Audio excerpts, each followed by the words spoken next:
స్తోత్రం. Praise the lord. ప్రతిరోజు దేవుని వాగ్దానం వింటూ బలపడుతున్న నా ప్రియమైన దేవుని బిడ్డలకి నా వందనాలు.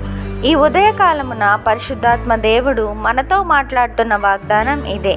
యోవేలు 2వ అధ్యాయం 26-27 వచనాలు. నా జనులు ఇక ఎన్నటికీ సిగ్గునొందరు. అప్పుడు ఇశ్రాయేలీయుల మధ్య నున్నవాడు నేనే అనియు, నేనే మీ దేవుడునైన యెహోవాననియు, నేను తప్ప వేరొక దేవుడును లేడనియు మీరు తెలుసుకొందురు.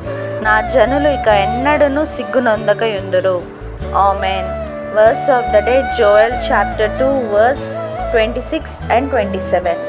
And my people shall never again be put to shame. You shall know that I am in the midst of Israel, and that I am the Lord your God, and there is none else. And my people shall never again be put to shame. Amen.